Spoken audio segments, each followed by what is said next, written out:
know that most of what you've seen, read, or heard about Billy the Kid is untrue?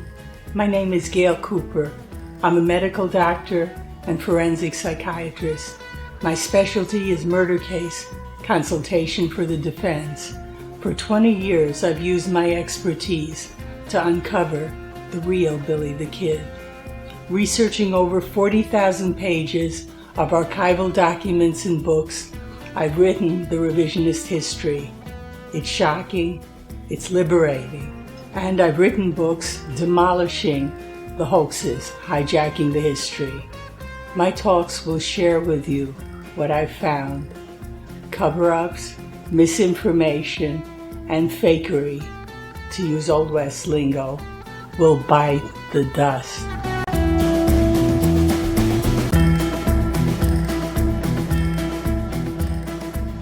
This is an introduction to my upcoming talks about my books exposing Billy the Kid history hoaxes. It's a lecture I gave on April 12, 2019. It first appeared on this channel on May 24, 2019 as My Adventures with Billy the Kid to introduce my revisionist history books. But it also explained how my researching the history led me to exposing its hoaxing, which goes back to the first half of the 20th century. So I became a hoax buster. Here's my journey. Today I thought I'd tell you all about my adventure with Billy the Kid because he changed my life in a very strange way. This story starts in July of 1998 when I had a completely different life. I was living in California. My education had put me on a trajectory which I was following. I was educated in Smith College, graduated summa cum laude, and went to Harvard Medical School, and that was my trajectory. I did all my training there, internship, residency, and then moved to California to practice. In July of '98, this was my life. I had a Beverly Hills practice. I had a big house in a place called Bell Canyon in the San Fernando Valley. I had stables with miniature horses. And here's the important thing. I was doing consultation in high-profile murder cases. And that was my life. That's what I expected that I'd be doing. On my way home from the office one day, I went through Sherman Oaks and decided to stop at a Barnes & Noble bookstore just to get a book. And I didn't see anything I wanted. I was on my way out, and I looked at the sale table, and there was a book, $5, Pat Garrett's The Authentic Life of Billy the Kid. So I figured $5, I'd heard of Billy the Kid, and he was an outlaw boy killed by his sheriff when he was young. That's all I knew. Well, I went home, and I tend to be a speed reader. So in about an hour, I completed the book. It's about a 275-page book. And I, being a consult in murder cases, read between the lines. And I said, there are parts of this story that don't fit together. Pat's leaving out things. Here's what caught my eye. Billy, when he was put in jail, escaped in April of 1881. At that point, he was the most hunted man in the country, and he had two choices.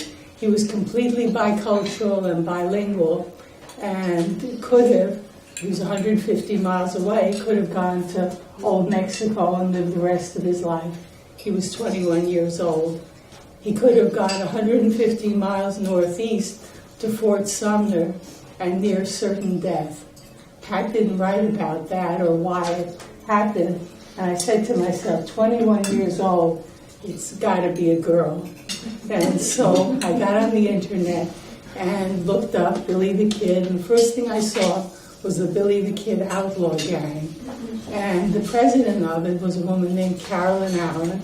So I called her, she left her phone number, and I said, was there a girl involved? She said, Paulita Maxwell.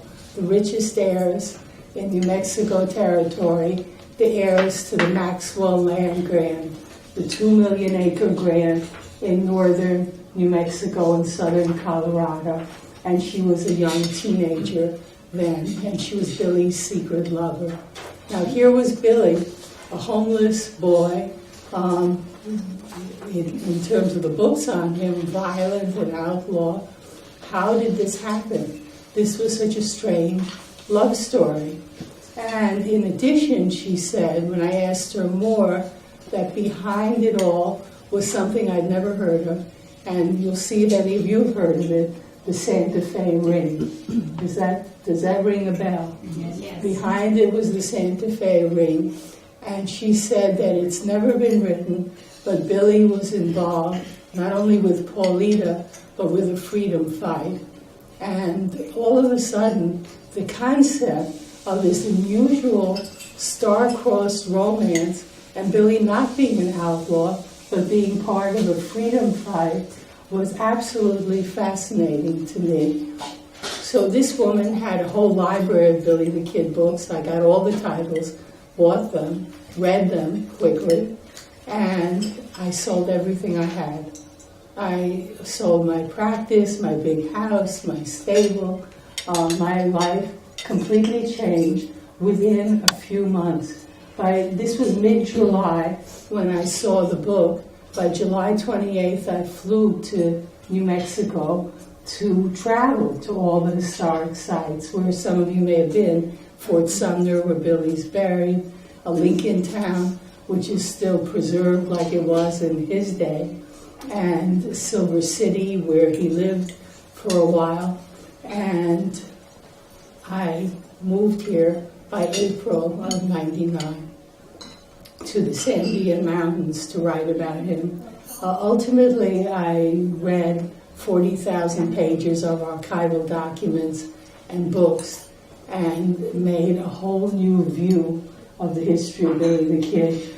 Behind me, these are some of the books that I ended up writing about him, because what happened was the victors get to write the history. Ultimately, in this freedom fight, the Santa Fe ring won. So guess who was their outlaw?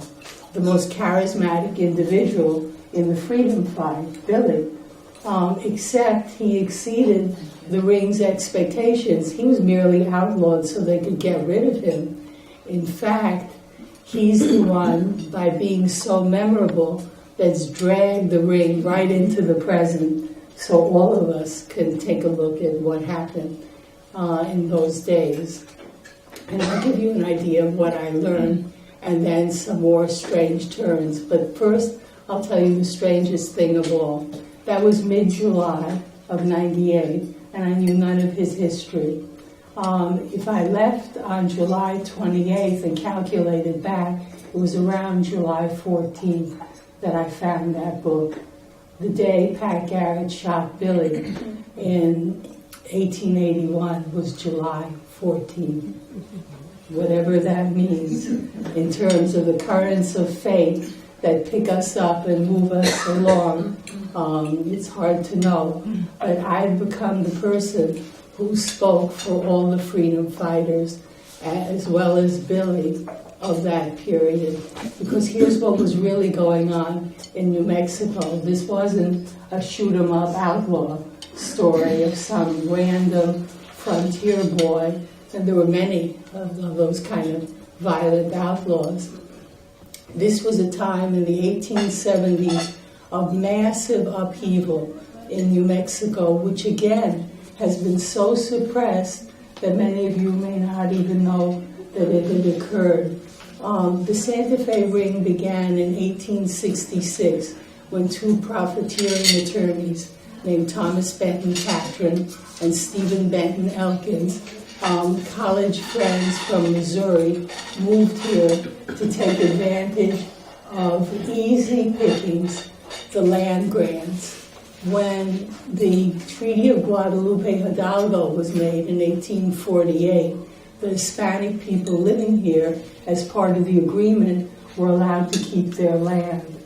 And some of the holdings were massive, like the Maxwell land grant with Paulita Maxwell's family of 2 million acres. They came purposefully to cheat the people out of their land. And by 1866, soon after they arrived, they already had a foothold with the objective of infiltrating all parts of the power structure, the executive, the legislative, and the judicial branches, and law enforcement. By the early 1870s, and no one had put this together, there was starting to be uprising, pushback. There weren't a lot of Anglo people, and the ones being terribly victimized were the Hispanic people, but there was still a pushback that had never been described. By 1872, the legislature rose up against the appointment that the Ring was doing of judges to be able not only to control the outcome of cases and protect their cronies, but to terrorize people with malicious prosecution. It was a horrible thing. They were suppressed by the military. The governor at that time, Marsh Giddings, brought in the military into the legislative floor to quash them.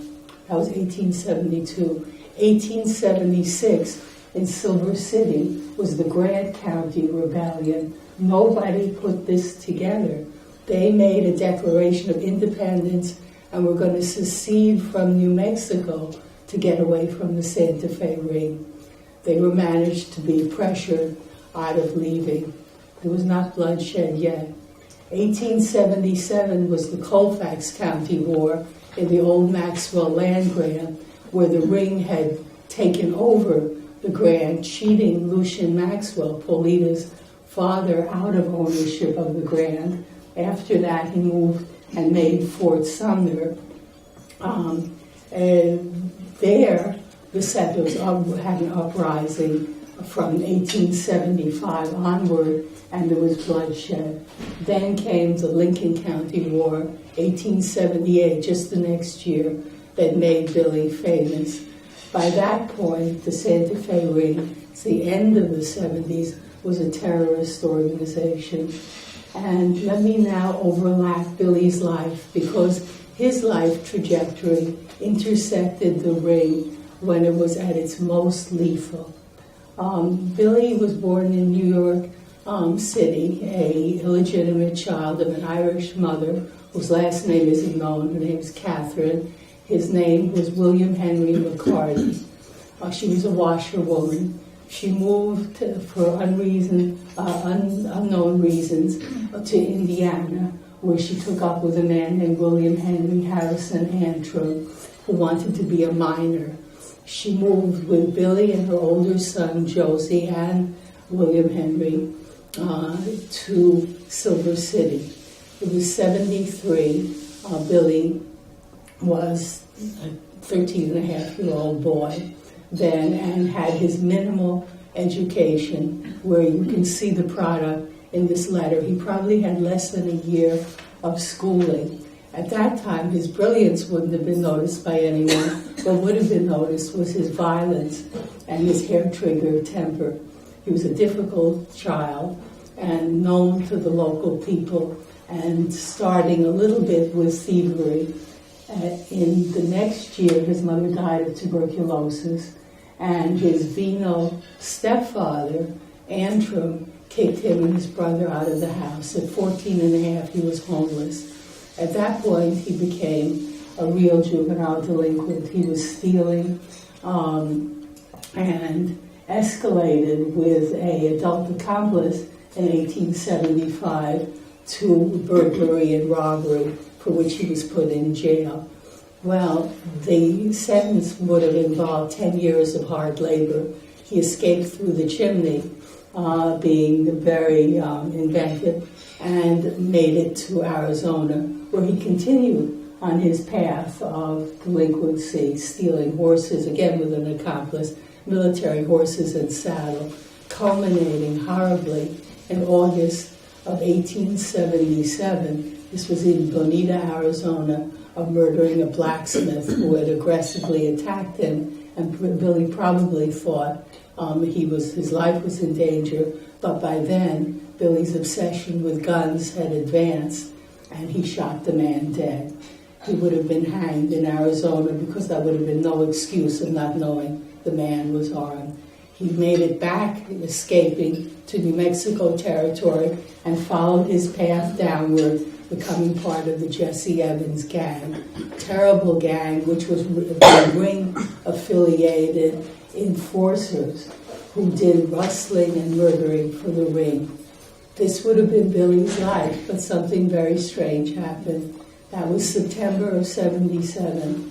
In October, he got hired as a ranch hand by a young British man named John Henry Tunstall, who had come naive about the ring, but with all kinds of dreams of making his family's mercantile empire from England expand in the United States.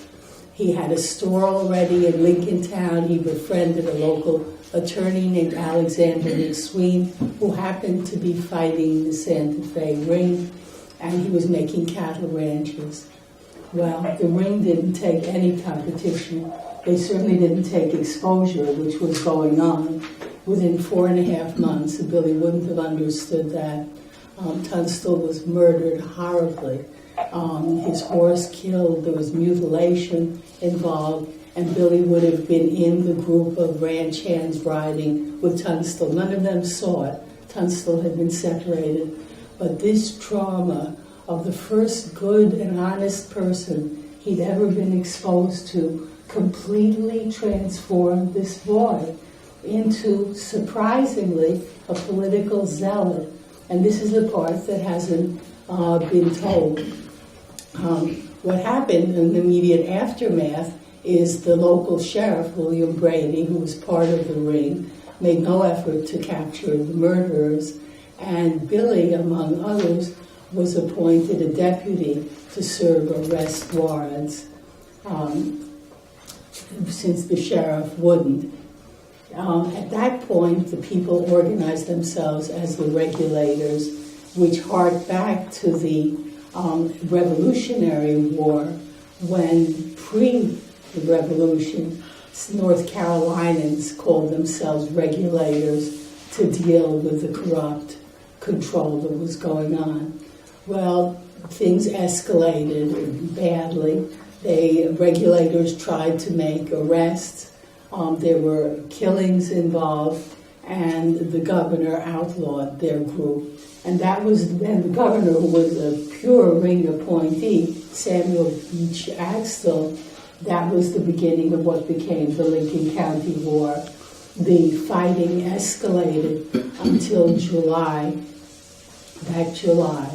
And again, strangely, July 14th, Billy would have only 3 more years to live. July 14th, 1878 began the Lincoln County War, where the Regulators' side, which was primarily Hispanic, took over the town, hoping to end the ring domination. Instead, the powerful ring brought in the military, crushed the group, killed the leader, Alexander McSween, who had been Tunstall's friend, and the Freedom Uprising was over in the most brutal way. Not only the murder, they burned down the house. If you ever visit Lincoln Town, there's still just a bare lot where the McSween house was, but Billy managed to escape. Well, the logical thing at that point for everybody was to leave the territory. This was clearly a lost cause, and they did. The ones who weren't killed left. Billy didn't. He stayed, and he had fought in his own way. And how he came up with this at the age of 18 is inexplicable. The governor who had outlawed them, had done other corrupt things, was removed and replaced by Lew Wallace. Lew Wallace became everybody's hope. He was at that point writing Ben-Hur. He came in as the new governor and the new hope. And Billy wrote him the letter which you have. This was March 13th of 1879, in which Billy said that he had indictments on him for the murders that had occurred during the Lincoln County War. The murders being of the sheriff who had killed Tunstall and members of his posse. The regulators had killed them. Billy wasn't the only one indicted. The regulators were indicted as a group for that. And Billy, meanwhile, had witnessed another ring murder and offered an exchange deal. The audacity of this homeless boy who was outlawed writing to the governor of New Mexico in the best handwriting he could, on the best stationery he could find. I did a whole book just on his writings, saying, I've heard you have $1,000 offered for my body, and he had audacity, which I take to mean as a witness against those who killed Attorney Chapman. He was wheeling and dealing with the governor and saying, I'll do it if you give me a pardon, I'll testify. And the governor took him up on it. But Billy had a tragic fate, and the governor, even after Billy testifies, the governor reneged under ring pressure. It's hard to imagine the danger of this organization that controlled everything. There was nowhere to turn. Lew Wallace, to pardon Billy the Kid, would have had to give up his entire, he was an ambitious man, his entire political future, and he wouldn't do it. So he let Billy go to his death. At that point, the ring saw Billy as a real risk. With his biculturalism, he'd already arguably brought in the people to the Lincoln County War. He could do it again. He was only at that time he was 19, and they had to kill him. These are people, they were the two heads of the Santa Fe ring. Catron stayed in New Mexico. Elkins was in Washington, holding very high offices. They brought in the Secret Service, one of only 40 operatives in the country, to kill Billy. It was probably, and you're hearing brand new history, because you're not going to find history books except mine putting this story together. And I read all the documents, all the Secret Service reports. The objective was to end the last of those opposing the ring. The operative named Azariah Wild assisted in making Pat Garrett the sheriff to kill Billy. He also made him a deputy U.S. Marshal. He paid for posses, he paid for informers. Billy was so protected in New Mexico. He was the hero, freedom-fighting hero of the people. He would not have been able to be captured if it had not been for the Secret Service's backup. Ultimately, he was probably one of the first political murders of the Secret Service. They Pat did capture Billy in Stinking Springs, along with some of the people who were with him. After killing his two companions, the only regulators left over, Tom O'Folliard and Charlie Bowdry. And if you ever visited the Fort Sumner grave, those are the two other people buried with Billy. Within days of each other, Pat and his posse killed those two, and then he captured Billy. He only captured him rather than killing him because he killed Charlie instead, who was accidentally wearing Billy's sombrero, and he mistook him. Well, Billy was taken to jail in Santa Fe, still wrote letters to Lew Wallace pleading for his pardon to no avail, went to Mesilla for his hanging trial, where the judge obviously was a ring judge, and he didn't have any option for anything but hanging. In those days, first-degree murder automatically meant hanging. And the attorney who was backing him all along from the time of his pardon, named Ira Leonard, was probably threatened by the ring and withdrew from the case. So Billy was left alone with a court-appointed attorney and was obviously sentenced to hang. He was then taken to jail in Lincoln Town, and some of you may have seen the old courthouse jail, and he made one of the most famous jailbreaks in history. He came on April 21st of 1881. He was to be hanged on May 13th. On April 28th, he had two guards, 24-hour guards. He was handed legs shackled and chained to the floor, he escaped. It was like a Houdini escape, and it's never been known who helped them. He must have had an accomplice, and it's thought that he had an accomplice who left a gun in the outhouse, and Pat was still letting him use that rather than a chamber pot. And he killed the one deputy guard who refused to be tied, then shot the other guard who ran back to the courthouse from an upstairs window. Then was the point that I started my story. He had a choice in front of him to go to Mexico, 150 miles away, to go to Paulita, 150 miles away. He went to Paulita. And the culmination was part of the tragedy that originally inspired me. Where was he killed? Well, the Maxwells had a mansion in Fort Sumner. Lucian Maxwell, when he bought the town, converted the old commanding officer's quarters into their mansion. Paulita's brother, Peter, betrayed him, had Pat Garrett waiting in the bedroom. Billy had been hiding out in Fort Sumner, and he must have gotten a message a little before midnight on July 14th of 1881 that the patron wanted to see him. He went into the dark bedroom and was killed. And Paulita, they have said, was pregnant with his child. She would have been 17 at the time. And this was the story that made me want to change my life for it. Well, that put us now in 2003. I'd finished my draft of my novel, and I was ready to publish and maybe move on, maybe Montana, Wyoming. I liked the West by then. Suddenly, front page of the New York Times, and I tell you, when fate catches you up in its current, it's a fast current. June 5th, 2003, front page of the New York Times, Governor Bill Richardson announces that he's investigating Billy the Kid. You may have, some of you, seen that. He claimed that Pat Garrett never killed Billy. Billy wasn't buried in his grave, and it was the largest historic forensic hoax ever instituted.